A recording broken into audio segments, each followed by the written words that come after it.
안녕하세요. 아나운서 허연주입니다. 목포 여수 MBC가 공동으로 제작한 다가온 뉴스 시간입니다. 이번 주는 고향사랑 기부제도 시행을 앞두고 지자체들의 무한 경쟁이 불가피하다 보니 기대보다는 걱정이 앞선다는 소식 준비했고요. 물가 상승 속에서도 가격을 올리지 않고 있는 착한 가게들이 많다는 소식 준비했습니다. 함께 보시죠.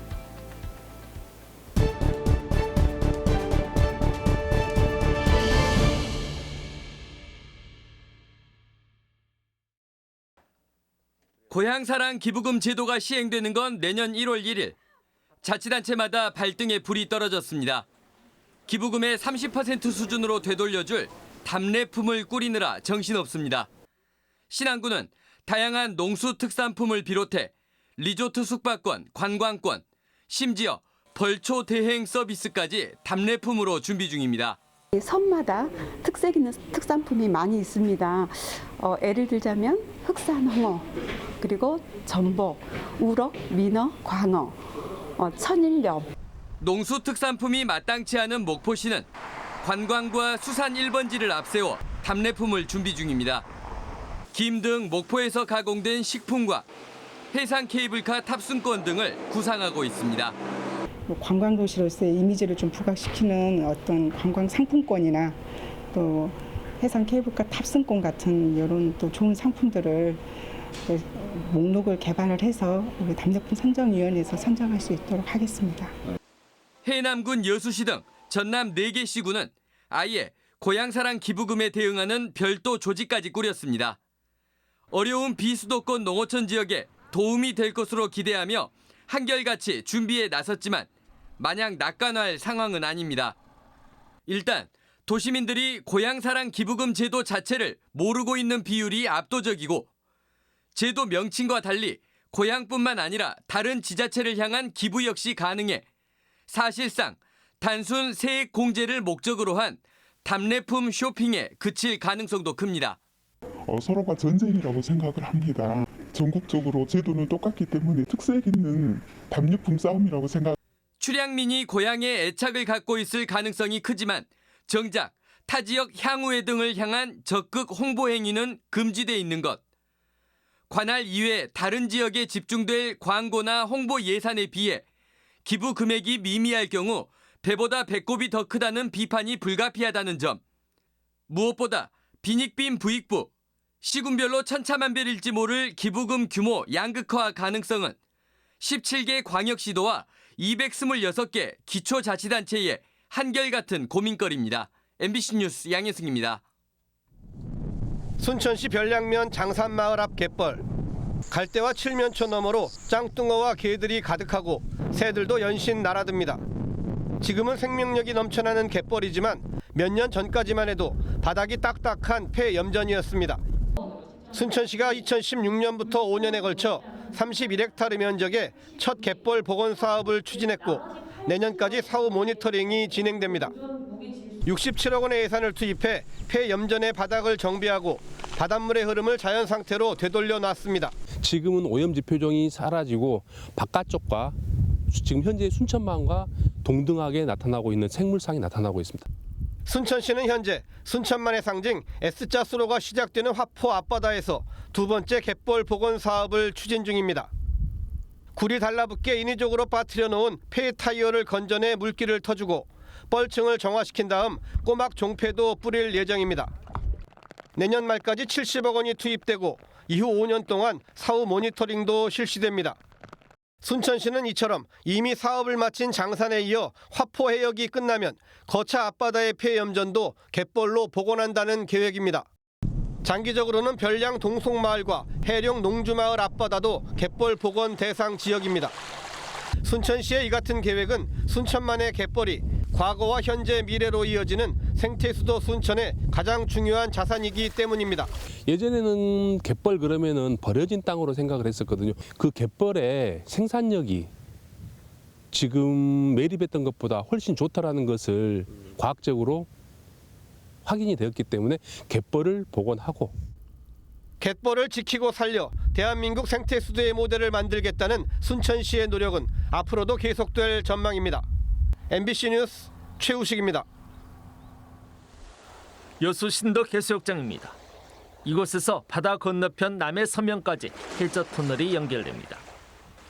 해저 터널 5.9km 구간을 포함해 접속 도로까지 전체 7.4km 구간의 4차선 도로가 개통되며 두 지역 간 거리는 기존 1시간 20여 분에서 10여 분가량으로 크게 단축됩니다.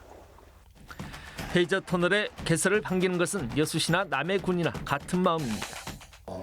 진주 사천의 50만 경제권과 여수 순천 광양의 70만 경제권이 이어지는 대동맥 역할을 할 수 있을 것으로 기대되고 있기 때문입니다. 남해 여수는 국도 77호선의 미개통 구간을 개설하는 데 목적이 있거든요. 그 도로를 이용하는 차가 관광 목적일 수도 있고요. 산업 목적일 수도 있고요. 또 지역 간의 이동 그런 목적도 있고요. 문제는 시공사 선정이 다소 늦어지고 있다는 점입니다. 지난달 조달청 입찰에서 응찰업체가 한 곳에 그치면서 결국 유찰됐습니다. 조달청은 지난 7일부터 입찰 재공고에 들어갔지만 아직 큰 변화가 없는 상태입니다. 업계 내에서는 여수 남해 간 해저 터널 공사를 위한 설계 시공 일괄 방식이 적용된 6,800억 원의 사업비로는 재산성이 부족하다고 판단해 응찰을 망설이는 것으로 알려지고 있습니다. 부산지방국토관리청은 내년 초까지 시공사를 최종 선정하게 되면 바로 실시 설계 착수해 내년 하반기쯤에 첫 삽도 뜰 수 있을 것으로 보고 있습니다. 내년 3월 정도 돼야 그 시공사 입찰자가 결정이 되고요. 거기서 6개월을 시의 설계를 더 해야 되거든요. 그러면은 내년 하반기에 이제 착공이 가능해집니다. 이렇게 되면 해저 터널은 당초 계획보다 1년여가 늦어진 오는 2031년 개통이 불가피합니다. 1998년 남양권 관광벨트 한려대교 건설 사업 계획으로 처음 시작됐다. 우여곡절 끝에 해저 터널이란 대안으로 국가계획으로까지 확정된 여수 남해 간 연결도로 건설 사업. 이번 입찰에서 시행 주체를 찾아 사업 추진에 새로운 동력을 확보할 수 있을지 지역 내 관심이 커지고 있습니다. MBC 뉴스 김주입니다.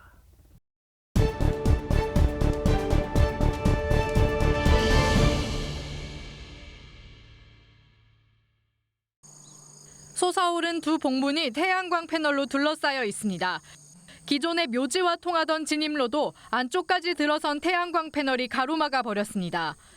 현행법상 태양광 패널이 설치될 때 묘지와 이격거리를 두거나 인근 묘지 주인의 동의를 받을 의무는 없기 때문에 순천시가 토지 주인의 신청대로 묘지 옆에 설치 허가를 내준 겁니다. 부모의 묘지 앞까지 들어선 태양광 패널 앞에서 아들인 박대순 씨는 분노를 터뜨리고 있습니다. 사이가 몰래 이렇게 만드는데 어느 자식보다도 땅을 주고 황목으로 목구멍에서 피가 납니다. 이거. 분쟁은 행정소송으로까지 번지고 있습니다. 해당 부지와 마을 사이의 최소 직선 거리는 295m로 의무 거리 기준인 300m를 충족하지 못하는데도 순천시가 허가를 내준 사실이 드러났기 때문입니다. 순천시는 허가 당시 해당 부지가 직선거리 조건을 충족하지 않는다는 걸 몰랐다고 해명하면서도 이후 사업자가 300m 이격 조건에 맞춰 부지 면적을 축소시켜 공사를 마무리했기 때문에 큰 문제는 없다는 입장입니다. 그러나 박 씨는 부당하다며 허가 취소를 요구하고 있습니다. 5m를 쉽게 해서 축소를 해서 허가를 내줬다는데 지금 이 법의 신법은 500m인데도 불구하고 그거를 무시를 하고 계속 위법을 하고 있다는 거지. 한편 민원 제기에 따라 현장 조사에 나섰던 전라남도는 순천시가 이격거리 허가 규정을 위반한 사실을 확인했다며 해당 공무원을 문책할 예정이라고 밝혔습니다. MBC 뉴스 강서영입니다. MBC가 확보한 12대 전남도의회 61명의 최초 겸직 현황 신고서입니다. 이현창 도의원은 건설업체 부장을 맡고 있고 연 2천여만 원을 받는다고 신고했습니다. 그러나 전남도의회가 최근 게시한 겸직 현황에는 이 의원의 겸직 사실이 빠졌습니다. 이 의원은 상임위원회가 안전건설 소방위원회로 정해진 뒤 이해충돌 문제를 우려해 건설사를 그만뒀다고 밝혔습니다. 이 상임위 어디 배정될지 몰라서 주춤하고 있었는데 안건수로 배정된 다음에 바로 준비를 했었고. 해남군의회에서도 겸직 문제로 인한 이해 충돌 우려가 제기됐습니다. 그래서 의원들이 줄줄이 상임위원회를 변경하거나 겸직하는 직위에서 물러나는 일이 빚어졌습니다.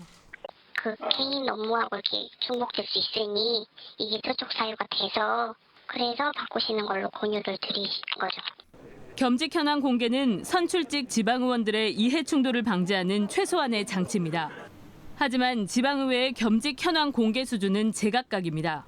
전남도 의회와 무안군 의회는 겸직 중인 의원들의 직위만 형식적으로 나열하고 있는 반면 보수 수령 여부는 물론 보수 액수까지 공개하는 지방의회도 있습니다.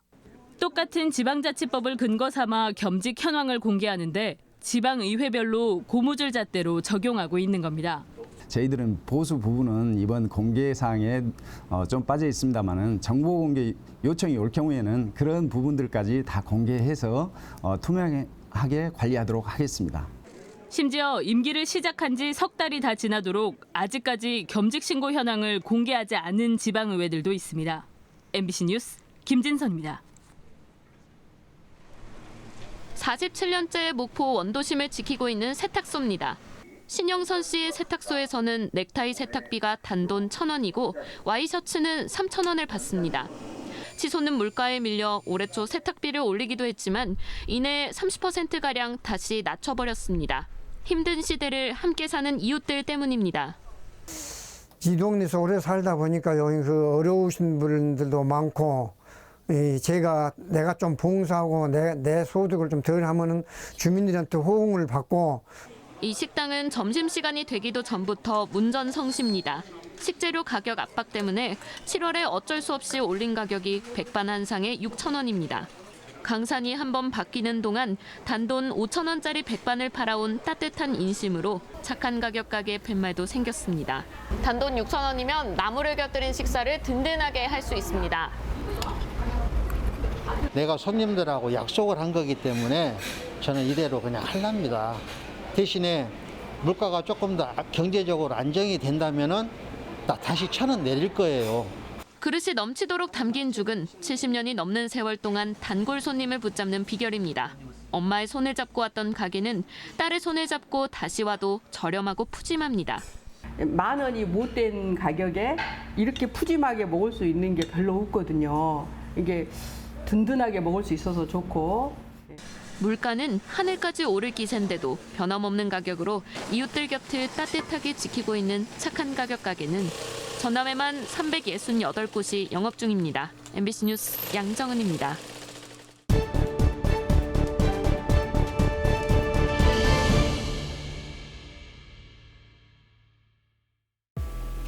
오늘 다가온 뉴스 어떻게 보셨나요? 다음 이 시간에는 더욱더 풍성한 소식으로 찾아뵙겠습니다. 많은 관심 바랍니다. 고맙습니다.